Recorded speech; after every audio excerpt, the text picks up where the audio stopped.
Hey y'all, JD's a back and we just got 1182, so let's talk about it.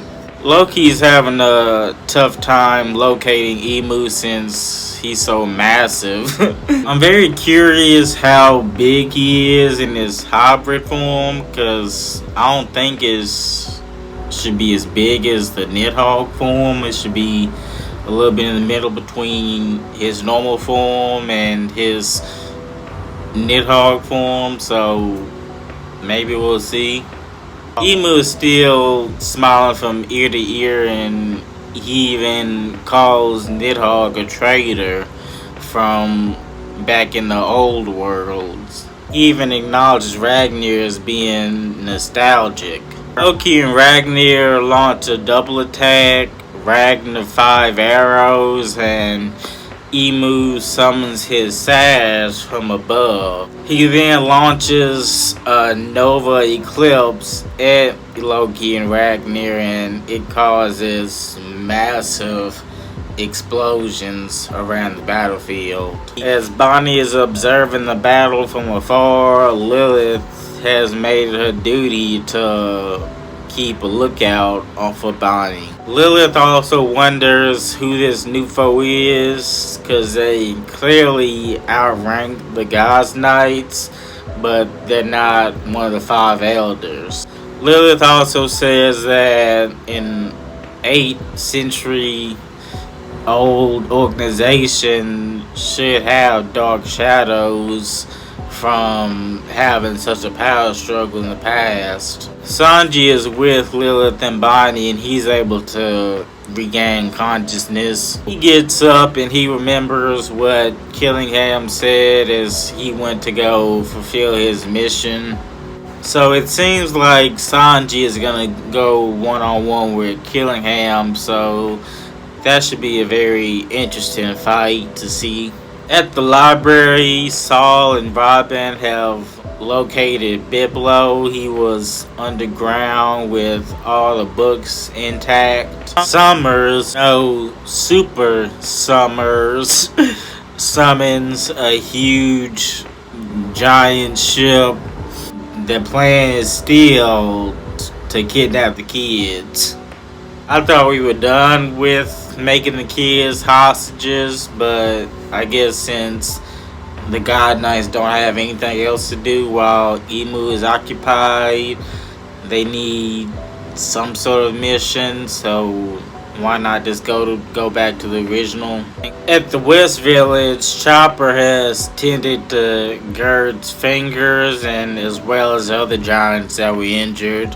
Near the port, Goldberg is running with Zoro, who has like fragments of the black flames that turned into steel bullets and explosives. Summers calls Killingham, and he says that he summoned a very scary nightmare, his nightmare.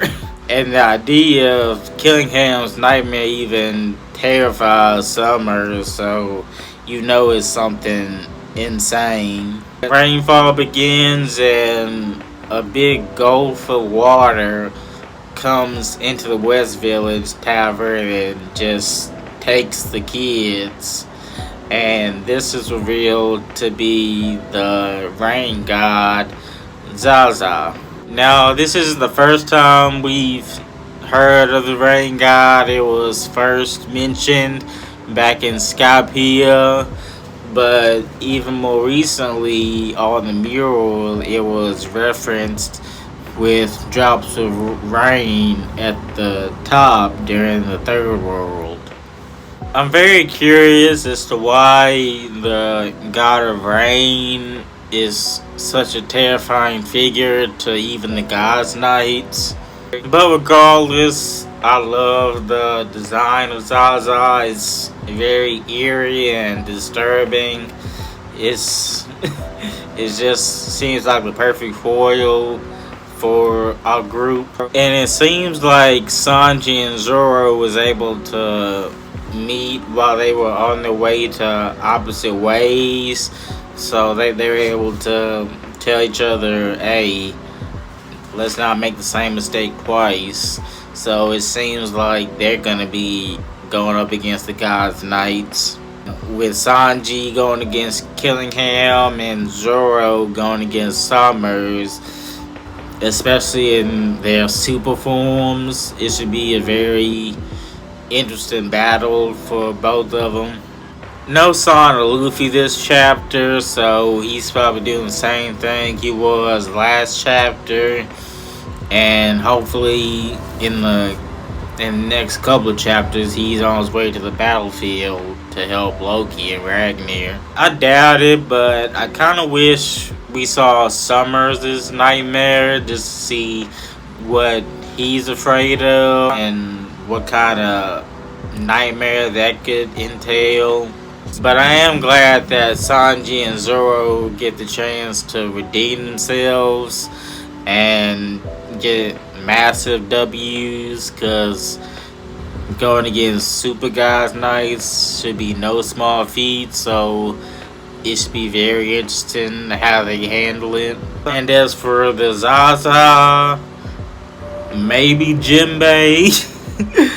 I always think it's Jinbei is somebody that can handle anything with water, so maybe it's something he can tackle while the others are occupied. Maybe some assistance from Nami and Zeus. Just leave the kids alone.